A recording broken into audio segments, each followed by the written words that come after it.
In my office, the air conditioner made a soft noise. But inside my head, there was a storm of thoughts. Hi, I'm Anna. I'm 28, and I'm a lawyer. My life now is very different from when I was a kid. I had a tough childhood, and I've kept it hidden even from those close to me. The calmness of my office was interrupted by my phone ringing. It showed a number I didn't recognize, but it felt strangely familiar. With a shaky hand, I picked up. "Hello," I said, trying to sound professional but cautious. "It's your father, Anna," the voice said, sounding nervous. A chill went down my spine. I hadn't heard his voice in years.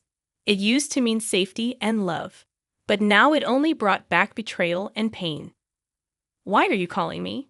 I asked sharply. "I'm in trouble, Anna. I need your help," he said, his voice breaking slightly. His plea made me angry. "Now you need me after all this time?" I couldn't believe it. "Yes, I wouldn't ask if it wasn't serious. I'm really in trouble," he continued, sounding desperate. "You stopped being my father a long time ago. You can't just call me now and expect me to help." I replied coldly, my anger unwavering. There was a silence on the line. "Anna, please, I'm still your dad," he said weakly, trying to reconnect with me. But the word dad felt strange and wrong. "You forfeited that title when you chose her over me," I said, letting out years of pent-up anger and hurt. "You're my daughter, I thought," he started. "You thought wrong," I interrupted, cutting him off. "You made your choice years ago, and now I've made mine." He sounded desperate. "I'm sorry, Anna. I just need this one favor." But his apology felt empty. "Sorry doesn't change the past. I can't help you," I said firmly before hanging up. As a child, my life was filled with love and laughter. But that all changed before I turned 10. My parents and I used to live happily in a small rented house. My mom was always full of joy and kindness, making our days bright with stories and dreams. My dad used to be fun and caring. We'd spend evenings playing games or learning new things together. Our house was always filled with happiness, like a cozy bubble where every day was an adventure and every night a sweet dream. But everything changed when my mom died suddenly. Our once joyful home turned quiet and sad, filled only with memories. Walking through the rooms felt like being surrounded by reminders of her absence. The loss was hard for both me and my dad. But strangely, his grief seemed to fade quickly. Within months, he brought home Marissa, who was supposed to be important to us. I remember the day he introduced her. It felt like the end of my happy childhood. "Anna, this is Marissa. She's going to stay with us," my dad said, his voice lacking its usual warmth. I looked at her, hoping to see some motherly kindness, but she seemed cold and distant. From the beginning, something about Marissa felt off. Her presence made the air feel heavy, and I couldn't shake a sense of dread. "Hello, Anna," she said, her voice smooth but lacking any real emotion. Her smile seemed fake, hiding something dark underneath. In the days that followed, the house felt different. It's like the walls themselves were unhappy with her being there. Happy memories faded, replaced by a lingering feeling of unease. I kept watching Marissa, hoping to find something good about her, but I couldn't. But everything she did, every glance, every movement, seemed to hold a hidden dislike. It was clear she wasn't here to fill the gap my mom had left. Instead, she wanted to create a new story where I wasn't welcome. As I watched her move around our home, a place that used to feel safe and happy, I couldn't shake the feeling that her coming was the start of something bad.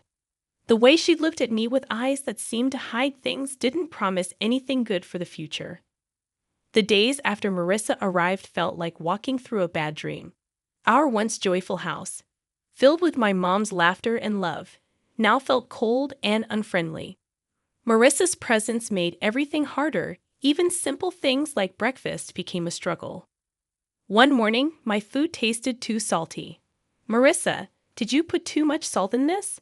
I asked hesitantly. "Oh, did I? It must have been a mistake. Just eat it, Anna. Don't be so picky," she replied, sounding dismissive. These incidents kept happening, each one more spiteful than the last. One day, I found my clothes ruined after washing. Marissa, my clothes are all faded. What happened?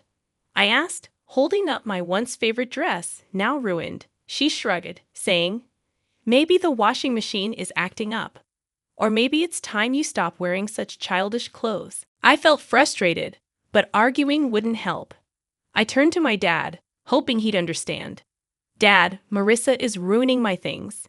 She's always mean to me, I said one evening, my voice trembling with anger and sadness.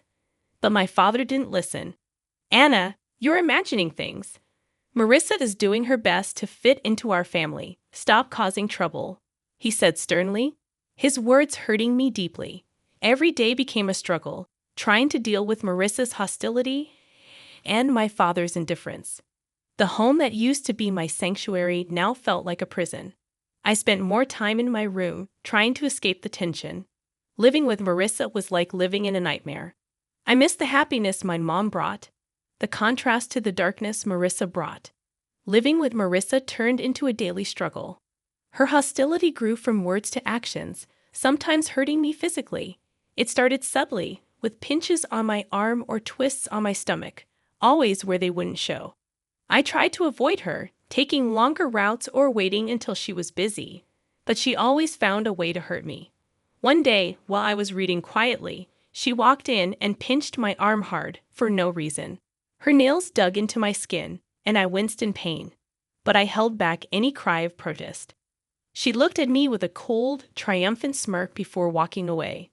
During one of Grandma's rare visits, she noticed my cautious movements and how I flinched at Marissa's voice echoing through the house.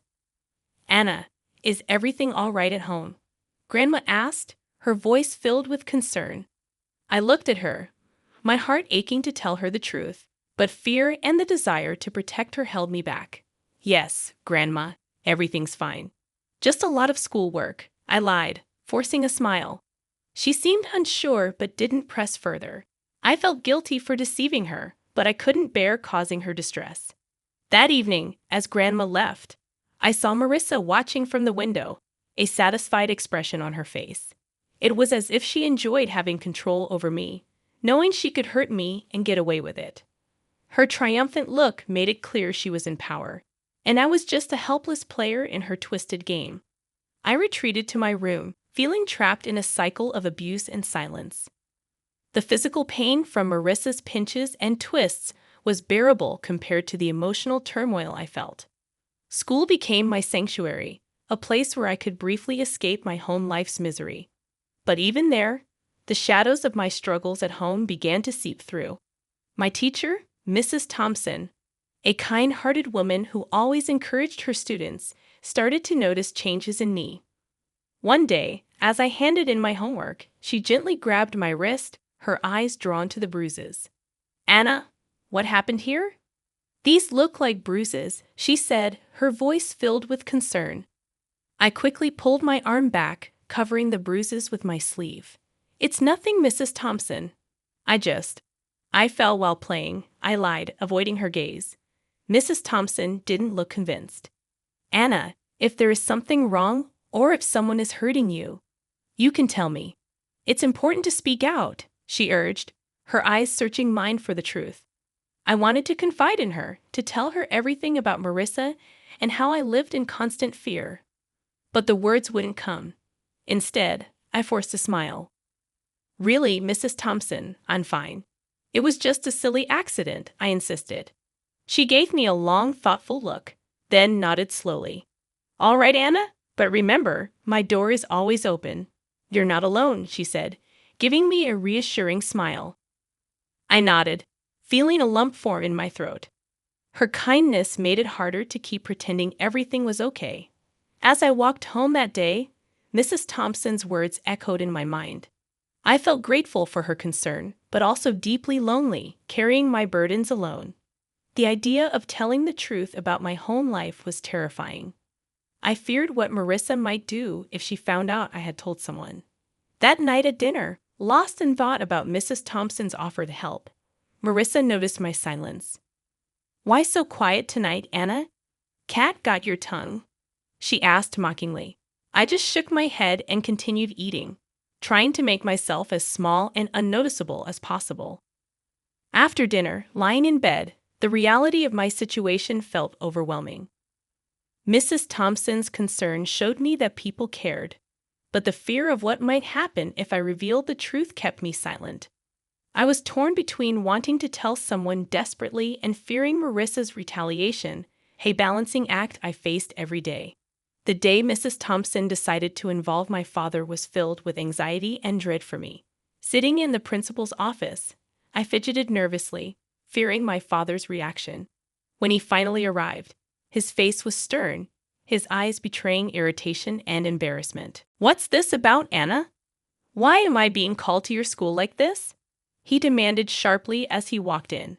I glanced at Mrs. Thompson, seeking support. Swallowing hard, I tried to find my voice. "Dad, Mrs. Thompson saw. She saw the bruises," I stammered, feeling the weight of his gaze on me. Before I could explain further, he interrupted, his anger palpable. "Bruises? What are you talking about? Are you making up stories again?" Mrs. Thompson stepped in, her tone firm yet calm. "Mr. Smith, I'm concerned about Anna's well-being. The bruises on her arm don't seem accidental. We need to address this." My father's face turned darker with anger. "She's perfectly safe at home, Anna." "Are you spreading lies about our family?" he asked, turning towards me. His disappointment was clear, and the tears I had been holding back started to spill. "It's not lies, Dad. Marissa, she's been hurting me," I managed to say, finally letting out the truth. His reaction was one of total disbelief. "Marissa? That's ridiculous. She's been nothing but kind to you. I won't have you slandering her with these accusations," he said firmly. But I couldn't stay silent. "But Dad, it's the truth," I cried out, desperate for him to believe me. He stood up abruptly, his patience wearing thin. "Enough of this. Tell Mrs. Thompson you made it all up," he ordered. Obediently, I turned to the teacher and repeated his words. She nodded back, not saying anything. Upon reaching home, without another word, he locked me in my room. Through the door, I could hear Marissa's voice, dripping with false concern. "I told you she's just seeking attention," she said. I sat on my bed, feeling profoundly isolated and despairing. The one person I thought I could always count on had turned his back on me. The walls of my room, which had once felt like my personal haven, now felt like the walls of a prison. I lay there, thinking about everything that had happened. The physical pain of the abuse was nothing compared to the emotional torment of being disbelieved and punished by my own father. It was a harsh realization that the person who was supposed to protect and love me unconditionally was now the source of my deepest pain. The days following my confinement in my room were some of the darkest I had ever experienced. Trapped and feeling utterly alone, I realized that my only hope lay in my grandmother, my father's mother. She was a kind and loving woman who had always shown me affection, but I had never dared to burden her with my troubles at home. One evening, when I was sure Marissa and my father were occupied, I mustered the courage to call my grandmother. My hands were shaking as I dialed her number. "Hello!" Her familiar warm voice came through the phone. "Grandma, it's me, Anna," I said, trying to keep my voice steady. "Anna, my dear, how are you?" she asked, her tone filled with genuine care. Tears welled up in my eyes as I replied. "Grandma, I need help. Can I come and stay with you for a while?" There was a moment of silence on the other end. "What's wrong, Anna? Did something happen?" I took a deep breath, the words rushing out. "It's Marissa. She's been hurting me. And Dad won't believe me. I don't know what to do." I could hear the concern in her voice as she quickly responded, "Of course, my dear. You come right over. I'll take care of this." The next day, my grandmother arrived. She was a small woman, but her presence filled the room. She confronted my father with a strength that surprised me. "John, I'm taking Anna with me. She's not safe here," she declared firmly. My father, taken aback, tried to protest. "Mom, you can't just take her. She's my daughter." "Your daughter, whom you failed to protect. She countered sharply. I won't stand by and watch her suffer. Marissa tried to intervene. She's just a child making up stories. You can't believe her over us. Grandma turned to Marissa, her eyes steely. I know a scared child when I see one. Anna is coming with me, and if you try to stop me, I'll take this matter to the authorities. My father, realizing he was defeated, didn't put up any further resistance. As I gathered my things, I saw Marissa's expression change from defiant to defeated. Leaving the house with my grandmother, I felt a weight lift off my shoulders. For the first time in months, I felt safe. The car ride to Grandma's was quiet, but her presence was comforting. Once we arrived, she turned to me and said, "You're safe now, Anna. You don't have to worry anymore." In my grandmother's house, I found the love and security that had been missing in my life. It was a haven where I could heal and regain my strength. The contrast between her nurturing home and the coldness of my father's house was stark. For the first time in a long while, I felt like I could breathe again, free from the fear and anxiety that had plagued me. Years had passed since I left my father's house to live with my grandmother. Her home had been a sanctuary, a place of healing and love. But time, as it does, moved on and brought another wave of change. My beloved grandmother passed away, leaving a void that seemed impossible to fill. At the funeral, my father and Marissa showed up, their faces a mix of feigned sorrow and poorly disguised eagerness. It was clear they were more interested in what they might gain from her passing than mourning her loss. After the funeral, as we gathered at my grandmother's house, Marissa wasted no time. "Well, Anna, I suppose you'll be finding a new place to live now. This house and everything in it belongs to your father now," she said, her voice tinged with barely concealed glee. My father nodded in agreement, scanning the room as if already planning what to do with the house. I couldn't help but smile, a reaction that seemed to confuse them. "Actually, that's where you're wrong," I said, the confidence in my voice taking them by surprise. "What do you mean?" my father asked, his expression shifting to one of confusion. I took a deep breath, savoring the moment. Grandma left a will. She bequeathed the house and a substantial amount of money to me, I explained, watching as their expressions changed from confusion to shock. But you're just a child. I'm your father. I should be in charge of any inheritance you receive." My father stammered, his sense of entitlement clear. Marissa chimed in, her voice shrill. "Yes, until you come of age, your father will manage your property. Good prospects." Their reactions were almost amusing. "You don't give a damn about me so much that you didn't even wish me a happy birthday." I turned 18 a month ago. I'm legally an adult now. I make my own decisions, I stated firmly, relishing the look of realization dawning on their faces. My father's expression turned from shock to anger, then to a sort of desperate pleading. "Anna, you can't do this. We're your family," he said. I looked at them, memories of my childhood flooding back. "You stopped being my family a long time ago," I said, my voice steady. Marissa stepped forward, her tone now begging. "At least let us stay in the house. We have nowhere else to go. We have not extended the lease of our house." I shook my head. "This is my house now. You'll need to find somewhere else." As they left, the weight of years of pain and neglect seemed to lift off my shoulders. I stood in the house that was now mine, a house filled with memories of my grandmother's love, and felt a sense of closure. The echoes of the past my father's call stirred remained. I sat there, phone in hand, feeling a tumult of emotions, anger, betrayal, and a sense of injustice. But amid all that, there was also a sense of strength, a reminder of the resilience that had carried me through the darkest of times.